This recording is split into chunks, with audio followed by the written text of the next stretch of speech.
Hi friends, இன்றைக்கி நம்ம திருச்சி சமையலறையில் பார்க்க போகிறது பாசிப்பருப்பு உருண்டை, அதாவது நெய் உருண்டை. இதுக்கு தேவையான பொருள் என்னென்னட்டு பார்த்துடலாம். இதுக்கு தேவையான பொருள் பாசிப்பருப்பு 1 கப்பு, ஏலக்காய் 3, பொடிச்ச சர்க்கரை 3/4 கப்பு, முந்திரி ஒரு 10 பொடியாக நறுக்குனது, நெய் 1/4 கப்பு. ஒரு வாணலியை சூடு பண்ணிக்கிட்டு அதில் பாசிப்பருப்பையும் ஏலக்காயும் போட்டு பொன்னிறமாகிற வரைக்கும் அதை வறுத்துக்கோங்க. கொஞ்சம் ஆறுனதும் ஒரு மிக்ஸி ஜாரில் போட்டுக்கோங்க. அதுக்கு நடுப்புற ஒரு டீஸ்பூன் அளவுக்கு நெய் விட்டு முந்திரியை பொன்னிறமாகிற வரைக்கும் வறுத்துக்கோங்க.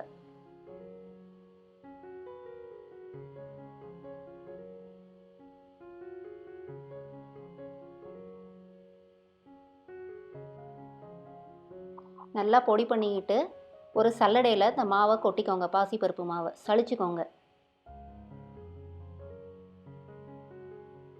அதுக்கப்புறம் பொடி பண்ண சர்க்கரையும் அதில் போட்டு சளிச்சுக்கோங்க. அதோட வறுத்த முந்திரியை சேர்த்துக்கோங்க.